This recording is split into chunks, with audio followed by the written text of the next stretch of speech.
नमस्कार दोस्तों, स्वागत है आप लोगों का अजय सर जी यूट्यूब चैनल पर। दोस्तों आज मैं आप लोगों के लिए कक्षा 8 विज्ञान के पाठ 2 मानव निर्मित वस्तुओं का अभ्यास प्रश्न हल सहित लेकर के आया हूं। तो चलिए दोस्तों वीडियो को शुरू करता हूं। देख लीजिए दोस्तों पाठ 2 और पाठ का नाम क्या है? मानव निर्मित वस्तुएं। मानव निर्मित वस्तुएं। तो देख लीजिए पहला प्रश्न क्या है? सही विकल्प के सामने सही का चिन्ह अपनी उत्तर पुस्तिका में लगाइए। सही विकल्प के सामने सही का चिन्ह लगाना है। तो इसमें देखिए नंबर क्या है? थर्माकोल का दूसरा नाम है। थर्माकोल का दूसरा नाम है। यहाँ देखिए 4 विकल्प दिए हुए। विकल्प अ है टेफ्लॉन, ब है स्टाइरोन, स है नायलॉन और द है डेक्रॉन।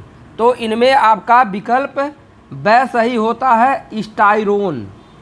थर्माकोल का दूसरा नाम क्या है? स्टाइरोन।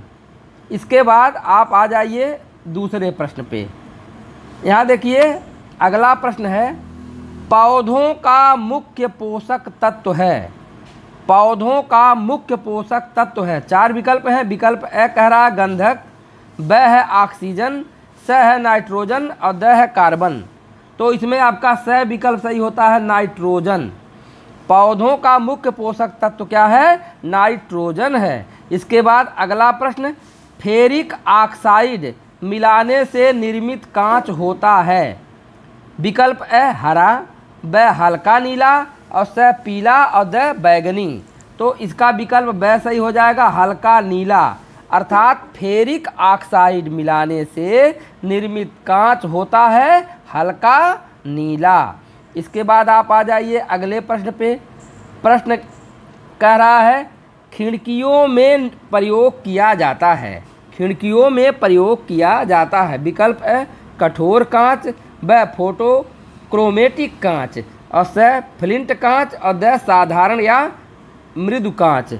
तो इसका विकल्प कौन सा सही होगा? इसका विकल्प आपका द सही हो जाएगा साधारण या मृदु कांच। खिड़कियों में प्रयोग किया जाता है साधारण या मृदु कांच। अब इसके बाद अब अगले प्रश्न पे चलिए। अब अगला प्रश्न हमारा देखिए दूसरा कह रहा है सही कथन के सम्मुख सही तथा गलत के सम्मुख गलत का चिन्ह लगाइए। अर्थात सही और गलत का चिन्ह हमको लगाना है। सही कथन के सामने सही का, गलत कथन के सामने गलत का लगाना है। तो इसमें देखिए है फोटोक्रोमिक कांच प्राप्त करने के लिए उसमें कुछ सिल्वर आयोडाइड मिलाया जाता है। तो यह कथन हमारा सही है। फोटोक्रोमिक कांच, फोटोक्रोमिक कांच प्राप्त करने के लिए सिल्वर आयोडाइड को मिलाया जाता है। अब आ जाइए अगले प्रश्न पे। अगला प्रश्न देखिए रेयान प्राकृतिक रेशा है। रेयान प्राकृतिक रेशा है। यह कथन हमारा क्या हो जाएगा? गलत हो जाएगा। गए देखिए सीमेंट, साबुन, प्लास्टिक आदि मानव निर्मित वस्तुएं हैं। तो यह कथन हमारा सही हो जाएगा क्योंकि सीमेंट को भी मनुष्य बनाता है, साबुन प्लास्टिक आदि को कौन बनाता है? मानव बनाता है। इसलिए यह मानव निर्मित वस्तुएं हो जाएंगी। घ क्या है? एंटीबायोटिक दवाओं का उपयोग कीटाणुनाशक के रूप में किया जाता है। तो यह कथन हमारा क्या हो जाएगा? गलत हो जाएगा। एंटीबायोटिक दवाओं का उपयोग कीटाणुनाशक के रूप में नहीं किया जाता है। यह प्रतिरोधक क्षमता को क्या करता है? बढ़ाता है। अब इसके बाद आप आ जाइए अगले प्रश्न पे। अगला प्रश्न हमारा क्या कह रहा है? यहाँ देखिए, देख लीजिए प्रश्न संख्या 3 रिक्त स्थानों की पूर्ति करो। रिक्त स्थानों की पूर्ति करना है। तो इसमें हमको भरना पड़ेगा। तो यहाँ देख लीजिए ध्यान से आप। पहला है मेलामाइन। मेलामाइन का उपयोग प्लास्टिक के और डाट डाट बनाने में किया जाता है। और देखिए हमको यहीं से लेकर के भरना है। तो मेलामाइन का प्रयोग प्लास्टिक के बर्तन बनाने में, यह बर्तन बनाने में। तो यहाँ हम क्या भर देंगे? बर्तन भर देंगे। बर्तन बनाने में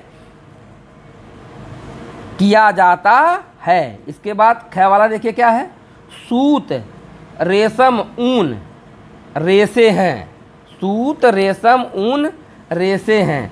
तो यहाँ देखिए आपको मिल रहा है, देखिए प्राकृतिक, तो यहाँ भर जाएगा प्राकृतिक रेशे हैं। ये कौन से रेशे हैं, प्राकृतिक रेशे हैं। सूत रेशम ऊन प्राकृतिक रेशे हैं। इसके बाद गए देखिए, धूप के चश्मे सूर्य की और डाट डाट डाट किरणों से आँखों को बचाते हैं।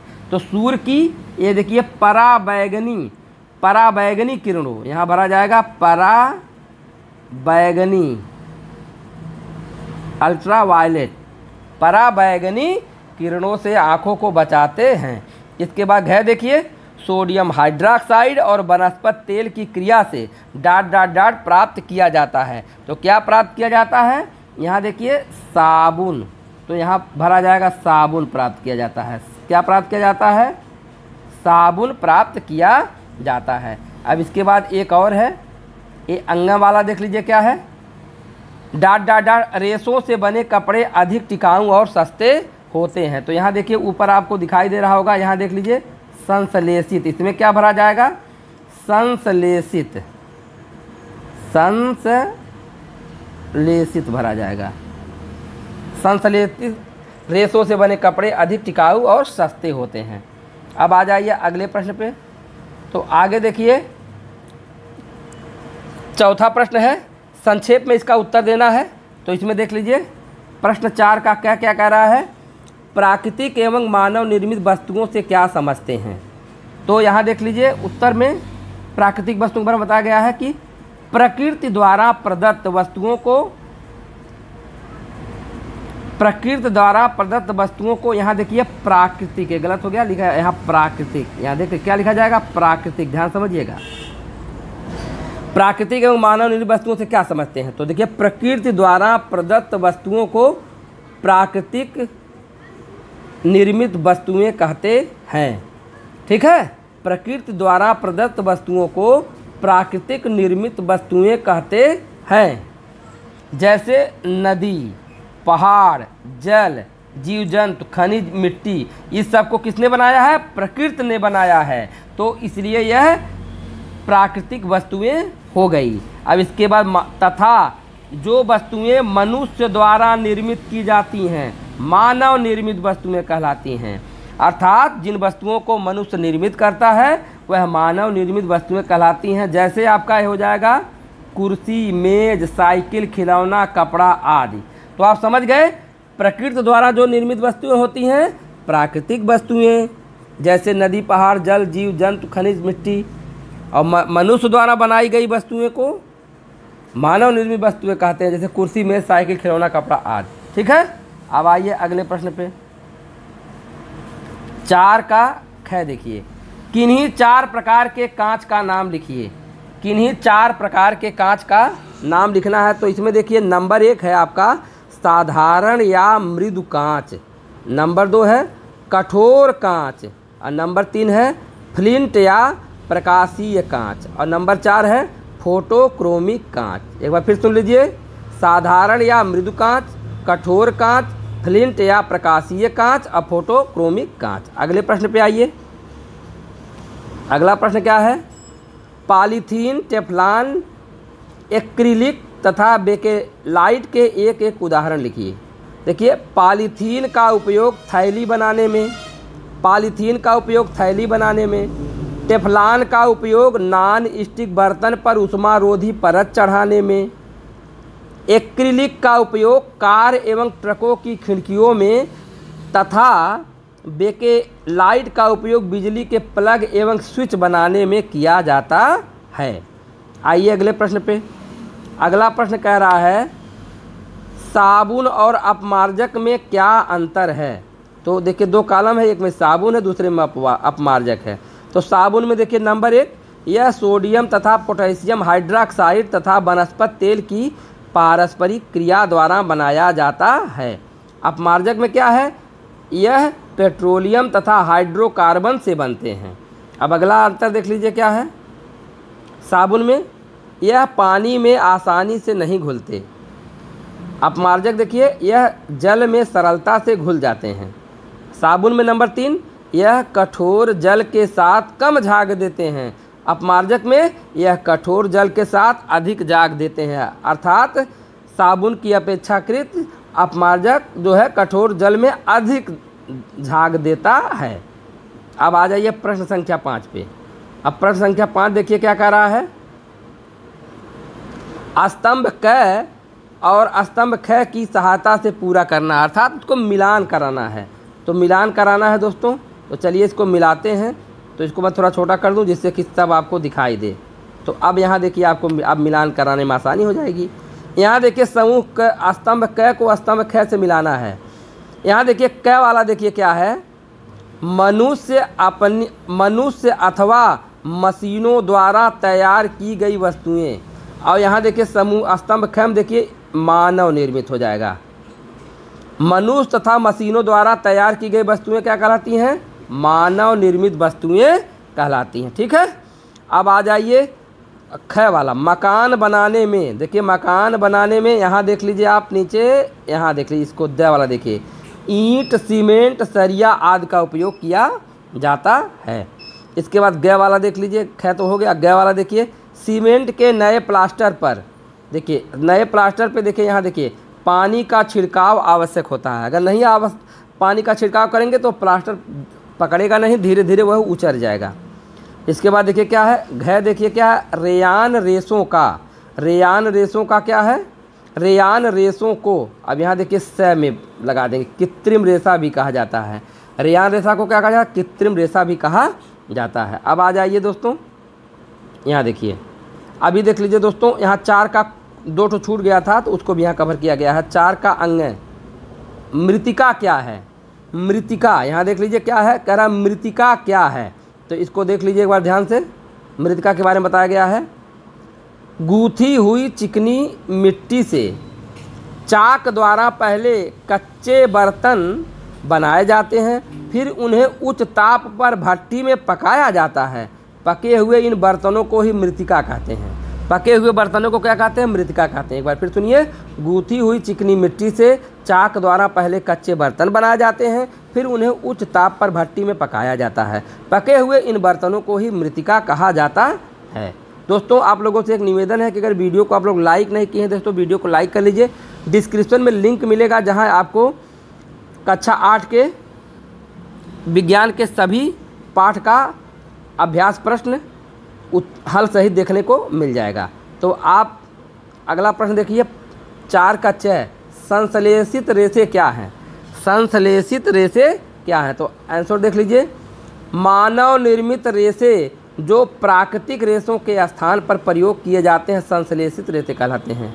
मानव निर्मित रेशे जो प्राकृतिक रेशों के स्थान पर प्रयोग किए जाते हैं संश्लेषित रेशे कहलाते हैं, जैसे टेरिलिन, नायलॉन, रेयान, पॉलिस्टर आदि।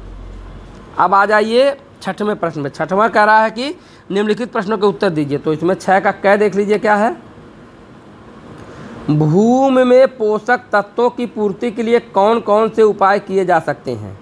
पोषक तत्वों की भूमि में पूर्ति करने के लिए क्या क्या उपाय किया जा सकता है? तो इसमें देखिए पहला उपाय है भूमि की जुताई करके कुछ समय के लिए उसे छोड़ देना चाहिए। जुताई करके, खेत की जुताई करके कुछ समय के लिए उसको ऐसे छोड़ देना चाहिए। दूसरा क्या है, फसल चक्र का पालन करना चाहिए। नंबर 3, हरी खाद का प्रयोग करना चाहिए। और नंबर 4, पोषक तत्वों की तत्काल पूर्ति के लिए रासायनिक खाद का भी प्रयोग करना चाहिए। अगर तत्कालिक किसी पोषक तत्व की आवश्यकता है तो उसके लिए रासायनिक खाद का भी प्रयोग कर सकते हैं। इसके बाद आप आ जाइए प्रश्न संख्या 6, धूप में बाहर निकलने पर हमें धूप के चश्मे का प्रयोग क्यों करते हैं? हम लोग धूप से बाहर जब निकलते हैं तो धूप के चश्मे का प्रयोग क्यों करते हैं? इसका उत्तर देखिए क्या है, सूर्य की पराबैंगनी किरणों से आँखों को बचाने के लिए। अल्ट्रावायलेट किरणों से आँखों को बचाने के लिए धूप के चश्मे का प्रयोग किया जाता है। सूर्य की पराबैंगनी किरणों से आँखों को बचाने के लिए धूप के चश्मे का प्रयोग किया जाता है। इसके बाद आप 6ठा प्रश्न देखिए, संश्लेषित रेशों से बने वस्त्र जल्दी क्यों सूख जाते हैं? संश्लेषित रेशों से बने वस्त्र जल्दी क्यों सूख जाते हैं? इसका आंसर देखिए, संश्लेषित रेशों से बने वस्त्रों में केश नलिकाएं नहीं होती। केश नलिकाएं नहीं होती हैं, जिससे वे कम मात्रा में पानी को अवशोषित करती हैं। यही कारण है कि संश्लेषित रेशों से बने वस्त्र धूप में जल्दी सूख जाते हैं। ठीक है, अगला प्रश्न देख लीजिए। जैव निम्नीकरण एवं जैव अनिम्नीकरण में अंतर लिखिए। जैव निम्नीकरण और जैव अनिम्नीकरण में अंतर देखिए। तो यहाँ देख लीजिए जैव निम्नीकरण क्या होता है। पहले देखिए आंसर में जैव निम्नीकरण, इसको पहले देख लीजिए। वे पदार्थ जो जैविक प्रक्रमों से अपघटित हो जाते हैं, वे पदार्थ जो जैविक प्रक्रमों से क्या हो जाते हैं, अपघटित हो जाते हैं, जैव निम्नीकरण का पदार्थ कहलाते हैं। ये पदार्थ जीवाणुओं द्वारा स्रावित किए जाने वाले एंजाइमों की मदद से कुछ समय के अंतराल में सरल अणुओं में परिवर्तित हो जाते हैं। जैसे देखिए कागज हो गया, सब्जी के छिलके हो गए, सूती वस्त्र आदि। अब इसके बाद जैव अनिम्नीकरण देखिए, जैव अनिम्नीकरण वे पदार्थ जो प्राकृतिक क्रियाओं द्वारा सरलता से विघटित नहीं होते, जैव अनिम्नीकरण पदार्थ कहलाते हैं। वे पदार्थ जो प्राकृतिक क्रियाओं द्वारा सरलता से विघटित नहीं होते हैं, जैव अनिम्नीकरण पदार्थ कहलाते हैं, जैसे प्लास्टिक, टीन आदि। तो दोस्तों इसी के साथ पाठ समाप्त हो रहा है। डिस्क्रिप्शन में लिंक मिलेगा जहां आपको कक्षा 8 विज्ञान के सभी पाठ का अभ्यास प्रश्न देखने को मिल जाएगा। लेकिन दोस्तों आप लोगों से एक छोटा सा अनुरोध मैं कर रहा हूं कि वीडियो को दोस्तों लाइक कर दीजिए और ऐसे ही यूजफुल वीडियो पाने के लिए चैनल को सब्सक्राइब करके दोस्तों बेल आइकन को भी दबा दीजिएगा, जिससे कि आप लोगों को यह नोटिफिकेशन वाला प्रॉब्लम न होने पाए, नोटिफिकेशन मिल जाए। यदि नोटिफिकेशन की प्रॉब्लम है तो डिस्क्रिप्शन में लिंक है जहां मेरे व्हाट्सएप ग्रुप का लिंक मिलेगा। आप चाहें तो उस व्हाट्सएप ग्रुप में भी जुड़ सकते हैं, जिससे आपको नोटिफिकेशन आसानी से मिल जाए, या आप चाहें तो टेलीग्राम से भी